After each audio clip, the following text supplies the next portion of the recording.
Right now, a new travel warning. 2 women were drugged and assaulted while on vacation in the Bahamas, unaware the State Department had issued a travel advisory in the area. Eva Pilgrim has the story. Good morning, Eva. Good morning, George. These 2 moms say they thought they were doing all the right things to be safe. They were in a pair. They didn't take drinks from strangers. They weren't drinking in excess. But this morning, they say their drinks were drugged at a Bahamian resort and they were attacked. The FBI now investigating.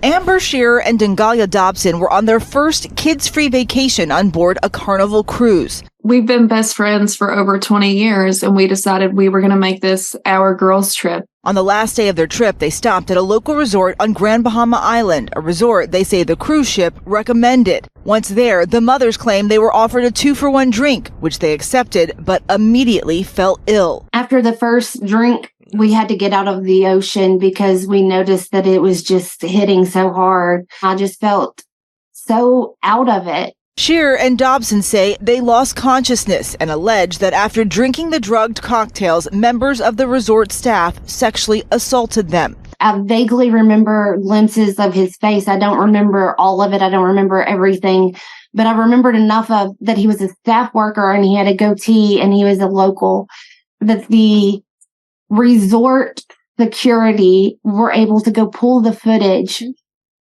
and identify them right then and there. They say there were bruises on their legs and that they tested positive for various drugs. The Royal Bahamas Police posting on Facebook confirming 2 men were arrested for sexual assault of 2 women and that an investigation is underway. Shearer and Dobson say that's not enough. They're back in the U.S. demanding justice. The State Department issued a level 2 travel advisory for the Bahamas in late January due to an increase in homicides and sexual violence. It's extremely important if you're going to go overseas to look on the State Department website as to what they say about crime.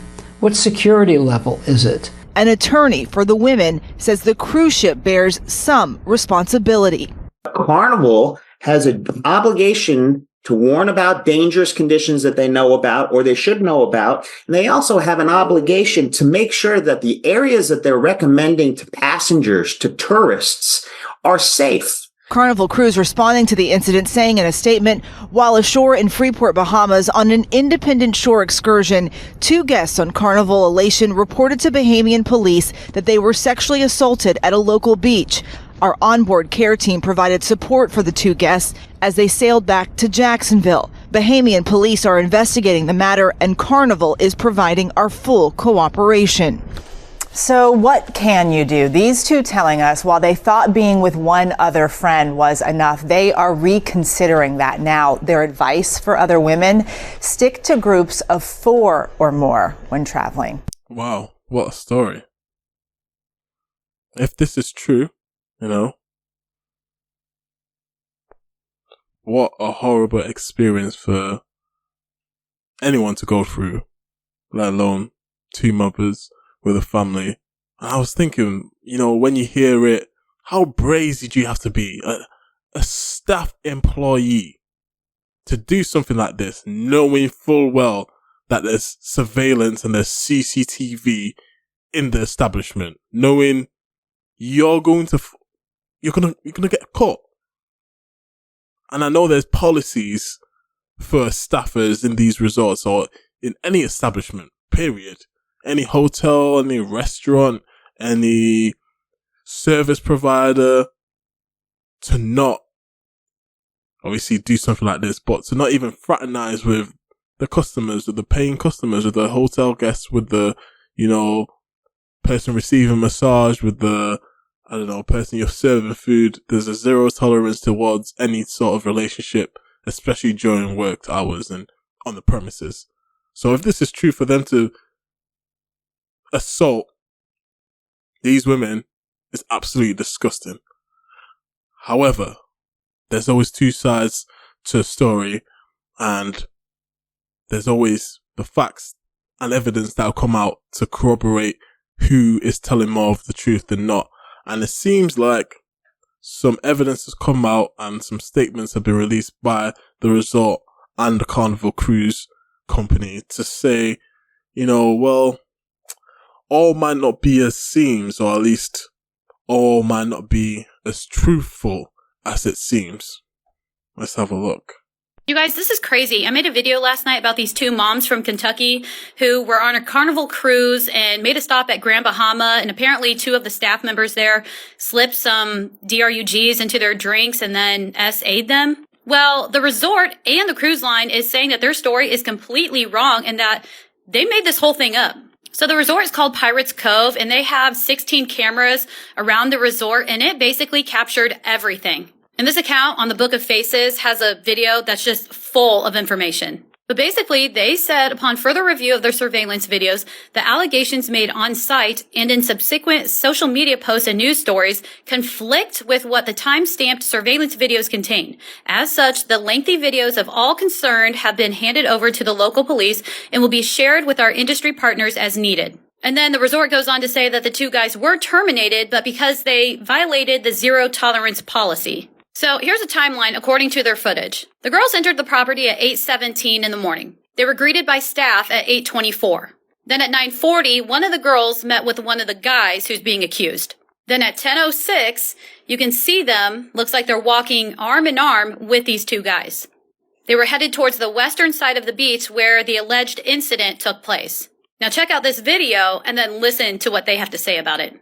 Refused to let us see a U.S. position or a Carnival position. Refused to let us have get done immediately. Made us go to the bathroom. Guys, they wouldn't even give us a kit after we had.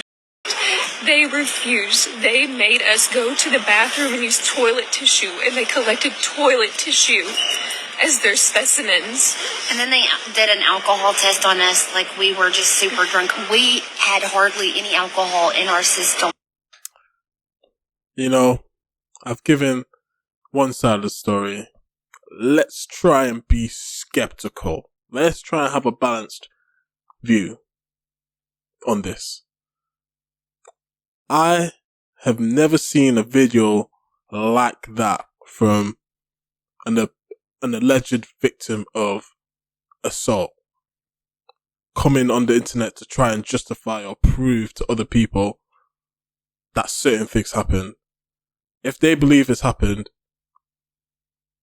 they're not coming out or making no statements, no video, trying to put the face everywhere, going to news articles, only within a month of the incident happening, and trying to say, oh, we're telling the truth, and trying to go into every detail or trying to prove to other people that, yes, we're telling the truth because this is what the protocol should be, and this protocol wasn't followed, and this is what they said happened, and this is what they didn't do. And no, they usually are recovering from such a traumatic incident that they're not even thinking about talking to the public, going on social media. And I've, unfortunately spoken to a couple of people who've had things like this happen to them, unfortunately. And they're telling me, like, they don't even want to leave the room, let alone come out on social media and potentially have more attacks thrown at them. They're just going to keep themselves to themselves and, let the professionals, let the, police handle it, let the lawyer handle it, and just recover with the support of their family. I mean, these are two mothers.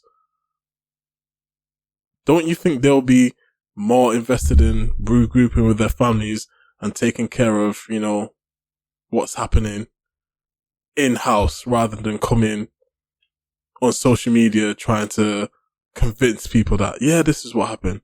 But this is just me being skeptical.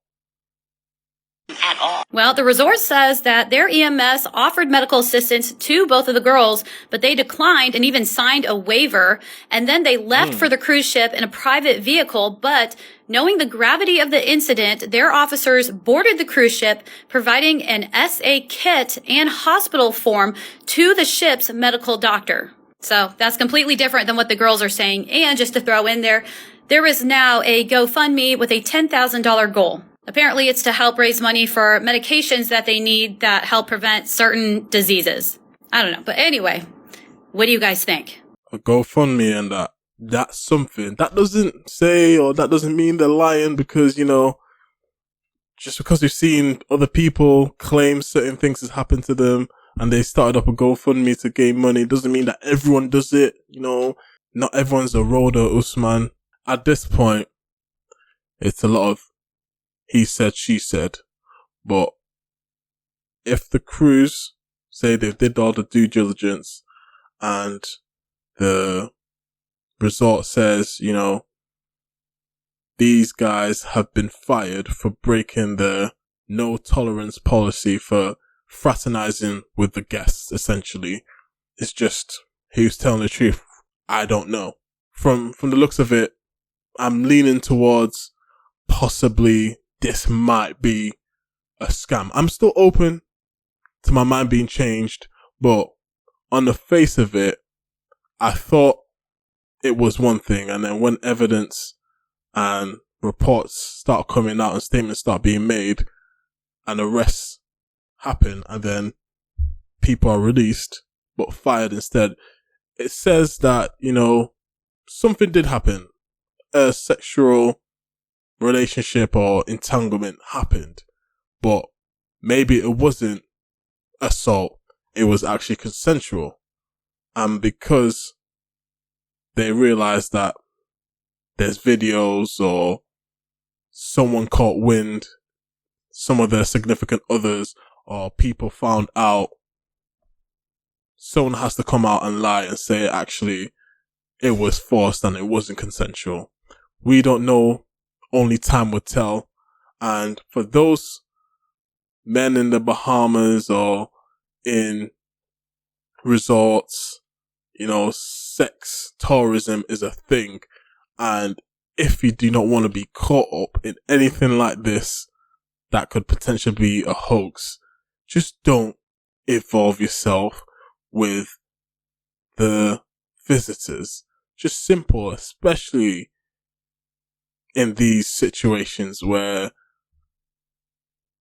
people are going to believe two white mothers instead of, you know, two workers at the hotel. They're going to take their side automatically. So if you're a male, just don't risk it. It's not worth it. How many stories will need to come out before some guys just don't put themselves at risk? Because she seems attractive, because she seems like she likes you and everything seems consensual. At the end of the day, she can just hop on a boat, leave, and then say this happened to her. More time it was consensual. But who are they going to believe? Who is the world going to believe? They're going to believe the women initially until evidence comes out and says otherwise. Well, I'll keep you posted on any updates on this situation, but let me know what you think in the comments below. Do you feel like, you know, these women are telling the truth and we should believe them, and if anything pops off significantly, we should be on their side? Or do you believe, you know, this story doesn't really add up? You know, these people seem a bit too brazy to be doing this in broad daylight and at work, and then getting caught straight away. Like, who does this like this? It's a bit weird.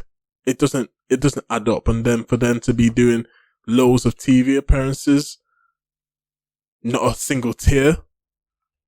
Hey, let me know in the comments below. And as always, make sure you like, comment, and subscribe. And leave a super thanks if you like this video as well. That donation goes a long way in helping us make more videos like this. And I'll see you guys on the next one. Peace. I be kidding on my foes, even though I got it all on my own. Success sweet.